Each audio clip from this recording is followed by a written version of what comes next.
Hi dears, ഇന്ന് ഞാൻ നിങ്ങൾക്ക് ഒരുപാട് ഉപകാരപ്രദമായിട്ടുള്ള കുറേ നല്ല നല്ല ടിപ്സായിട്ട് തന്നെയാണ് കേട്ടോ വന്നിട്ടുള്ളത്. അപ്പോൾ നമുക്ക് സമയം കളയാതെ വീഡിയോയിലേക്ക് പോവാം. വീഡിയോയിലേക്ക് പോകുന്നതിൻ്റെ മുൻപായിട്ട് വീഡിയോ കണ്ട് ഇഷ്ടപ്പെടുകയാണെങ്കിൽ ഒന്ന് ലൈക്ക് ചെയ്യാൻ മറക്കരുത് കേട്ടോ. അപ്പോൾ ആദ്യത്തെ ടിപ്പ് എന്ന് പറയുന്നത്, നമ്മൾ സവാളയൊക്കെ അധികം പെട്ടെന്ന് കേട് വരാത്തൊരു വെജിറ്റബിൾ ആയതുകൊണ്ട് തന്നെ ഒരുപാട് നമ്മൾ വാങ്ങി വെക്കാറുണ്ടല്ലേ. പിന്നെ ചില സമയത്തൊക്കെ നല്ല ഓഫറിലും കിട്ടാറുണ്ട്. 100 രൂപയ്ക്ക് 4 കിലോ 3 കിലോ അങ്ങനെയൊക്കെ ആകുമ്പോൾ അപ്പോൾ അതൊക്കെ കാണുമ്പോൾ നമ്മൾ അങ്ങോട്ട് വാങ്ങി വെക്കും. മറ്റുള്ള വെജിറ്റബിൾസിനെ അപേക്ഷിച്ച് സവാള കുറച്ച് കൂടുതൽ നിൽക്കുമെങ്കിലും അത് ചിലതൊക്കെ പെട്ടെന്ന് കേട് വന്ന് പോവാറുണ്ട്, അതായത് ചീഞ്ഞ് പോവാറുണ്ട്. അപ്പം അങ്ങനെ വരാതിരിക്കാനുള്ളൊരു ടിപ്പാണ് കേട്ടോ പറയുന്നത്. അതിൻ്റെ മുകളിൽ ഇങ്ങനെ ഒരുപാട് ഇതുപോലെ തൊലി ഉണ്ടാവുമല്ലോ, അപ്പോൾ അതൊക്കെ ഇങ്ങനെ പുറത്തേക്ക് നിൽക്കുന്ന തൊലികളൊക്കെ എടുത്തിങ്ങോട്ട് മാറ്റിയിട്ട് നമ്മൾ സവാള സൂക്ഷിച്ച് വെക്കുകയാണെങ്കിൽ ഒരുവിധം കേടാവുന്നതിൽ നിന്നൊക്കെ നല്ലൊരു പരിഹാരമാണ് കേട്ടോ. കാരണം ഈ തൊലീൻ്റെ ഉള്ളിലേക്ക് പുഴുക്കളൊക്കെ കയറിയിട്ട് അവിടെ ഇരുന്നിട്ടാണ് ഇത് പെട്ടെന്ന് ചീഞ്ഞ് പോവും, കേടുവന്ന് പോവുകയൊക്കെ ചെയ്യുന്നത്. അധികം ചീഞ്ഞ് പോവുകയാണല്ലേ ചെയ്യുക. അപ്പം ഇങ്ങനെയുള്ള തൊലികളൊക്കെ എടുത്ത് കളയുകയാണെങ്കിൽ അതിനുള്ളിൽ പുഴുക്കൾക്ക് നിൽക്കാനുള്ളൊരു സ്ഥലം ഉണ്ടാവില്ല. പിന്നെ ടൈറ്റായിട്ടുള്ള തൊലി മാത്രമല്ലേ അതിൻ്റെ മുകളിൽ ഉണ്ടാവുള്ളൂ. അപ്പോൾ ഇങ്ങനെ ചെയ്യുകയാണെങ്കിൽ പ്രാണികളൊന്നും കയറാതെ സവാള ഒരുപാട് നാൾ കേടുകൂടാതെ ഇരിക്കും കേട്ടോ. ഇനി അടുത്തതായിട്ട് പറയുന്നത്, സവാള നമ്മൾ തൊലി കളഞ്ഞെടുക്കുമ്പോൾ ഒരു പ്ലേറ്റിലെടുത്തിട്ട് അതിലേക്ക് തൊലി കളയുക, അല്ലെങ്കിൽ ഇതുപോലൊരു പേപ്പർ വിരിച്ചിട്ട് അതിലേക്ക് കൗണ്ടർ ടോപ്പിലേക്ക് നേരിട്ട് അങ്ങോട്ട് നമ്മൾ ഇതിൻ്റെ വേസ്റ്റ് തൊലിയൊക്കെ കളഞ്ഞെടുക്കുമ്പോൾ ആ തൊലിയൊക്കെ അവിടെ ഒട്ടിപ്പിടിച്ച് എടുക്കാനും ഒക്കെ പണിയായിരിക്കും. പിന്നെ നമ്മൾ അവിടെ ഒന്ന് വൃത്തിയാക്കേണ്ടത് വേറൊരു ജോലിയായിരിക്കും. അപ്പോൾ ഒന്നുകിലൊരു പ്ലേറ്റ് എടുത്തിട്ട് അതിലേക്ക് ഇങ്ങനെ തൊലി കളഞ്ഞിട്ട് നമ്മൾ വേസ്റ്റ് ബിന്നിലേക്ക് ആ തൊലി ഇട്ട് കൊടുക്കുക, അല്ലെങ്കിൽ ഇതുപോലെ ഒരു ന്യൂസ് പേപ്പറോ എന്തെങ്കിലും ഒന്ന് വിരിച്ചിട്ട്, അതിൻ്റെ പ്ലാസ്റ്റിക് കവറൊന്നും വിരിക്കണ്ട കേട്ടോ. ന്യൂസ് പേപ്പർ ആണെങ്കിൽ നമുക്കതെടുത്ത് ചുരുട്ടി അങ്ങോട്ട് കളഞ്ഞാൽ മതി. അപ്പോൾ ഇതുപോലെ ഒരു ന്യൂസ് പേപ്പർ വിരിച്ചിട്ട് തൊലി കളഞ്ഞെടുക്കുകയാണെങ്കിൽ കണ്ടോ, ഇതുപോലെ ആ ന്യൂസ് പേപ്പർ അങ്ങോട്ട് ചുരുട്ടിയിട്ട് നമുക്ക് തൊടിയിലേക്ക് അങ്ങനെ ഇട്ട് കൊടുക്കാം. പ്ലാസ്റ്റിക് ആണെങ്കിൽ അങ്ങനെ ഇടാൻ പറ്റില്ലല്ലോ, പ്ലാസ്റ്റിക് തൊടിയിലേക്ക്. അപ്പോൾ ഇതാകുമ്പോൾ ഒന്നുകൂടെ എളുപ്പമാണ്, അവിടെ ഒന്ന് വൃത്തിയാക്കാനോ ഒന്നും നിൽക്കണ്ട.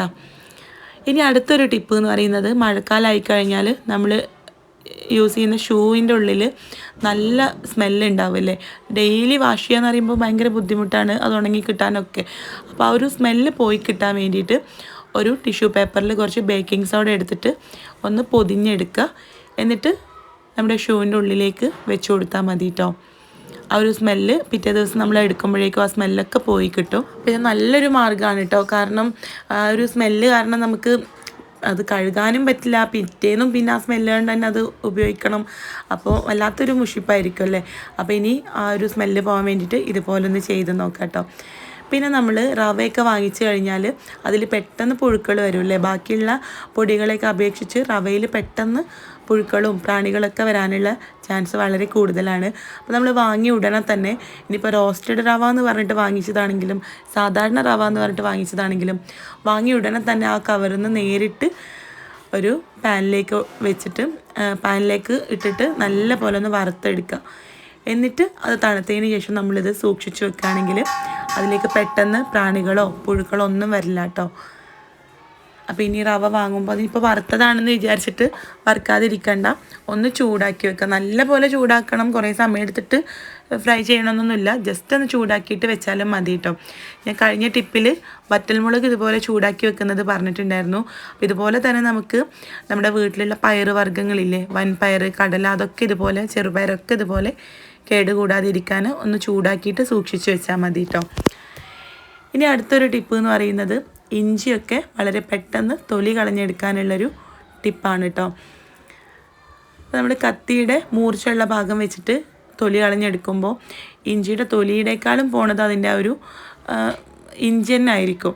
അപ്പോൾ ഒരുപാട് നമുക്ക് തൊലി കളഞ്ഞെടുക്കുന്നതിലൂടെ ഇഞ്ചി നഷ്ടപ്പെടും. അപ്പോൾ ഇതുപോലൊരു സ്പൂണ് വെച്ചിട്ട് ചെയ്യുകയാണെങ്കിൽ തൊലി മാത്രമായിട്ട് നമുക്ക് എടുക്കാൻ പറ്റും കേട്ടോ.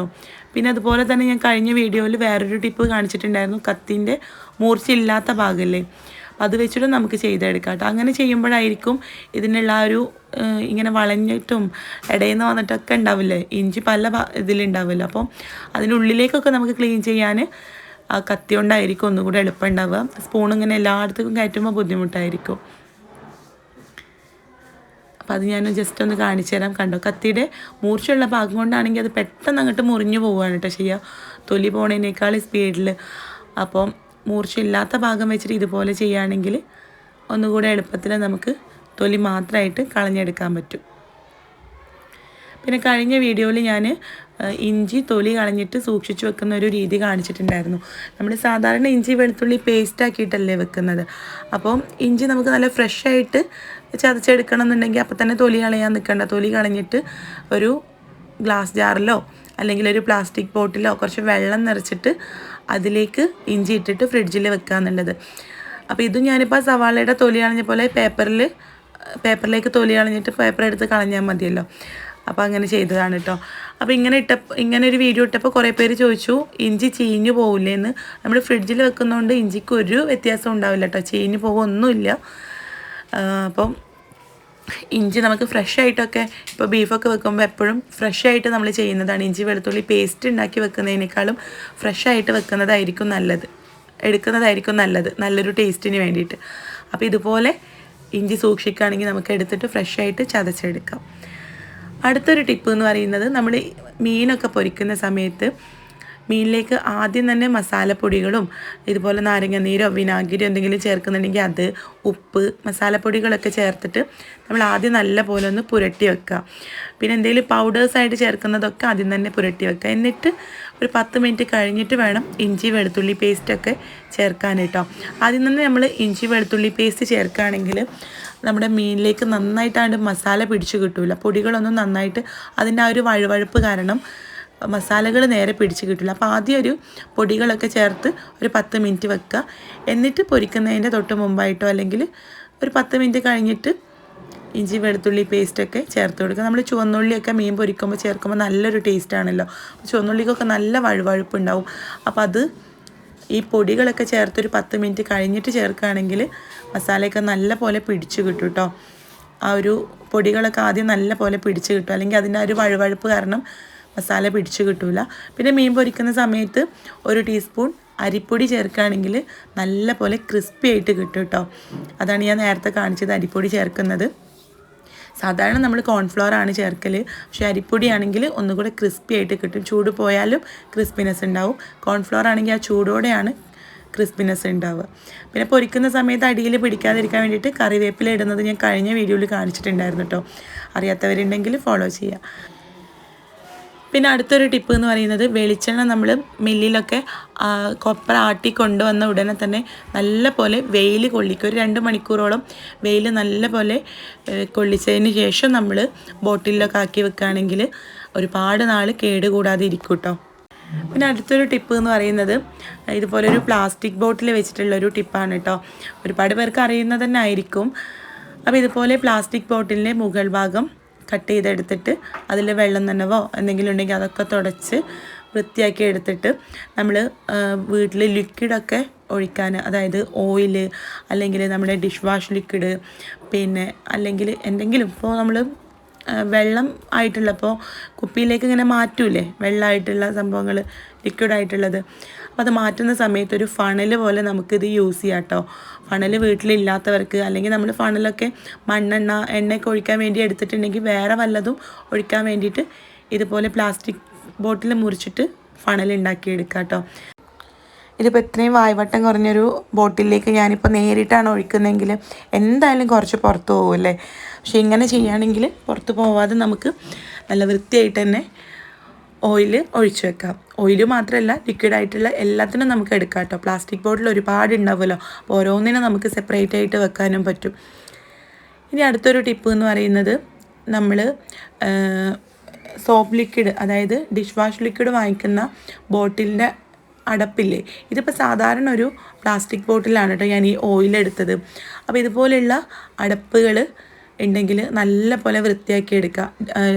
സോപ്പ് ലിക്വിഡിൻ്റെ ആകുമ്പോൾ അതിൻ്റെ ആ ഒരു സ്മെല്ലൊന്നും ഇല്ലാത്ത രീതിയിൽ നല്ല പോലെ വൃത്തിയാക്കി വെയിലത്ത് വെച്ച് ഉണക്കി, അതിൻ്റെ സ്മെല്ല് പോയിട്ടില്ലെങ്കിൽ കുറച്ച് ദിവസം വെള്ളത്തിലിട്ട് വെക്കുക. എന്നിട്ട് അതിൻ്റെ ആ ഒരു അടപ്പ് ഇതുപോലുള്ള ബോട്ടിലേക്ക്, മാച്ചാവുന്ന ബോട്ടിലേക്ക് ഇട്ട് കൊടുക്കുകയാണെങ്കിൽ നമുക്ക് ഓയിൽ എടുക്കാനൊക്കെ യൂസ് ചെയ്യാം കേട്ടോ. ഓയിലിൻ്റെ ബോട്ടിൽ പുറത്തുനിന്ന് വാങ്ങിക്കേണ്ട ആവശ്യമൊന്നുമില്ല. ഇതാവുമ്പോൾ സോപ്പ് ലിക്വിഡ് എടുക്കുമ്പോൾ നമുക്കറിയാമല്ലോ, മുകളിലേക്ക് ഇങ്ങോട്ട് വലിച്ചാൽ ഓപ്പൺ ആവുകയും ചെയ്യും. പ്രസ് ചെയ്ത് കഴിഞ്ഞാൽ അത് നമുക്ക് അടച്ചു വെക്കാനും പറ്റും. അപ്പോൾ നമ്മുടെ ഉപയോഗം കഴിഞ്ഞിട്ട് പ്രസ് ചെയ്ത് കൊടുക്കുകയാണെങ്കിൽ ആ ബോട്ടിൽ അവിടെ മറിഞ്ഞു പോയാലൊന്നും എണ്ണ പോകുന്നില്ല, പേടിയൊന്നും വേണ്ട.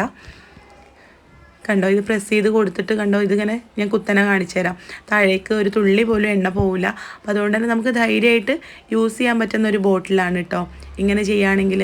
ഇനിയിപ്പോൾ ഈ ഒരു ബോട്ടിൽ നമുക്കതിന് മാച്ചായിട്ടുള്ളത് കിട്ടുന്നില്ലെങ്കിൽ നമ്മുടെ സോപ്പ് ലിക്വിഡ്, അതായത് ഡിഷ് വാഷ് ലിക്വിഡ് വാങ്ങിച്ച ആ ഒരു ബോട്ടിൽ ഉണ്ടാവില്ലേ, അതിനെ നല്ല രീതിയിൽ വൃത്തിയാക്കി എടുത്താലും ഉണക്കിയെടുത്തിട്ട് നമുക്ക് ഓയിലൊക്കെ സൂക്ഷിക്കാൻ വേണ്ടിയിട്ട് വെക്കാം കേട്ടോ. നമ്മൾ വായ്വട്ടം കുറഞ്ഞ കുപ്പികൾ ഒരുപാട് തരത്തിൽ ക്ലീൻ ചെയ്യുന്നത് മുമ്പത്തെ വീഡിയോസിലൊക്കെ കാണിച്ചിട്ടുണ്ട്. 5-6 മെത്തേഡ് നമ്മൾ ചെയ്തിട്ടുണ്ട് കേട്ടോ.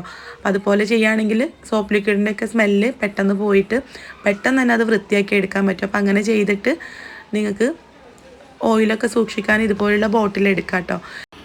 പിന്നെ അടുത്തൊരു ടിപ്പ് എന്ന് പറയുന്നത്, നമ്മൾ വെളിച്ചെണ്ണയൊക്കെ ഒരുപാട് നാൾ സൂക്ഷിച്ച് വെക്കുമ്പോൾ അതിനൊരു ടേസ്റ്റ് വ്യത്യാസവും സ്മെല്ലിന് വ്യത്യാസമൊക്കെ വരാറുണ്ട്. ഞങ്ങളുടെ നാട്ടിൽ ഞങ്ങളിതിന് കാറിപ്പോയി എന്നൊക്കെ പറയും, കാറിൽ വന്നു എന്നൊക്കെ പറയും. അപ്പോൾ നിങ്ങൾ എന്താണ് അതിന് പറയാമെന്നൊന്ന് കമൻ്റ് ഇടണേ. അപ്പോൾ അങ്ങനെ വന്നു കഴിഞ്ഞാൽ പിന്നെ വെളിച്ചെണ്ണയിൽ എന്ത് ഫ്രൈ ചെയ്താലും നമുക്ക് ഒട്ടും ഇഷ്ടപ്പെടില്ല അല്ലേ. അതിൽ നല്ലത് റിഫൈൻഡ് ഓയിലാണെന്ന് തോന്നും. പക്ഷെ അല്ലെങ്കിൽ നമുക്ക് മലയാളികൾക്ക് വെളിച്ചെണ്ണയിൽ ഫ്രൈ ചെയ്ത ഐറ്റംസാണ് കൂടുതൽ ഇഷ്ടം. അപ്പോൾ ഇങ്ങനെ കാറിൽ, അതായത് ഈ ഒരു സ്മെല്ല് വ്യത്യാസമോ ചുവ വ്യത്യാസമോ ഒന്നും വരാതിരിക്കാൻ വേണ്ടിയിട്ട് വെളിച്ചെണ്ണയിലേക്ക് കുറച്ച് കുരുമുളക് ഇട്ട് കൊടുത്താൽ മതി കേട്ടോ. അപ്പോൾ നിങ്ങൾക്ക് ഈ ഒരു ബോട്ടിൽ കാണാൻ പറ്റുന്നുണ്ടാവും ഞാൻ കുരുമുളക് ഇട്ടത്. 10 ലിറ്റർ എണ്ണയിലേക്കൊക്കെ ഒരു പിടി കുരുമുളക് എന്ന അളവിൽ ഇട്ട് കൊടുത്താൽ മതി കേട്ടോ, അതായത് ഉണങ്ങിയ കുരുമുളക്. അപ്പോൾ ഇത് നമ്മൾ എടുക്കുന്ന സമയത്ത് അതായത് വലിയ ഹോളുള്ള ബോട്ടിലൊക്കെ ആണെങ്കിൽ നമ്മൾ എണ്ണ ഒഴിക്കുമ്പോൾ അത് ആ ചട്ടിയിലേക്ക് വീഴോ എന്നുള്ളൊരു ഡൗട്ട് ഉണ്ടെങ്കിൽ ഒരു കിഴി കെട്ടിയിട്ട് ഇട്ട് കൊടുത്താലും മതി കേട്ടോ. എന്നാലും അത് കാറിലൊന്നും വരാതെ നിൽക്കും. അപ്പോൾ അറിയാത്തവരുണ്ടെങ്കിൽ, അതൊക്കെ പണ്ടത്തെ ഉമ്മമാർ ചെയ്യുന്നൊരു ടിപ്പാണ്, അറിയാത്തവരുണ്ടെങ്കിൽ ട്രൈ ചെയ്ത് നോക്കാം കേട്ടോ. പിന്നെ കുരുമുളകിൻ്റെ പോലെ തന്നെ കല്ലുപ്പും ഇട്ട് കൊടുക്കാം കേട്ടോ. അതും കിഴി കെട്ടിയിട്ടോ അല്ലെങ്കിൽ അങ്ങനെ നമ്മൾ വാരി ഇട്ട് കൊടുക്കുകയും ചെയ്യാം. അപ്പോൾ ഇതുപോലുള്ള ബോട്ടിലാണെങ്കിൽ ആ കുരുമുളകൊന്നും പുറത്തേക്ക് വരില്ല. ഞാൻ പറഞ്ഞ പോലെ ചെയ്യാം കേട്ടോ, കിഴി കെട്ടിയിട്ട് വേണമെങ്കിൽ അങ്ങനെ ചെയ്യാം. അപ്പോൾ അടുത്തൊരു ടിപ്പ് എന്ന് പറയുന്നത്, ബിസ്ക്കറ്റ് വാങ്ങിച്ച ഉടനെ തന്നെ നമ്മളത് എയർ ടൈറ്റ് കണ്ടെയ്നറിലേക്ക് വെക്കുന്ന സമയത്ത് അതിൻ്റെ കൂട്ടത്തിൽ കുറച്ച് പഞ്ചസാര ഇട്ട് കൊടുക്കുകയാണെങ്കിലും ബിസ്ക്കറ്റ് തണുക്കാതെ എപ്പോഴും നല്ല ക്രിസ്പി ആയിട്ട് തന്നെ ഇരുന്നോളൂ കേട്ടോ. കഴിഞ്ഞ വീഡിയോയിൽ ഞാൻ വേറൊരു ടിപ്പ് പറഞ്ഞിട്ടുണ്ടായിരുന്നു. അപ്പോൾ പഞ്ചസാരയും നമുക്കിതുപോലെ ഇട്ട് കൊടുക്കാം. ഇനിയിപ്പോൾ തണുത്ത ബിസ്ക്കറ്റ് ഒന്ന് ക്രിസ്പിയാക്കി എടുക്കണമെങ്കിൽ നമുക്കിതുപോലെ ചെയ്യാം കേട്ടോ. തണുത്ത ബിസ്ക്കറ്റ് എടുത്തിട്ട് കുറച്ച് പഞ്ചസാര ഇട്ട ഒരു കണ്ടെയ്നറിലേക്ക് ഇട്ട് കൊടുക്കുക.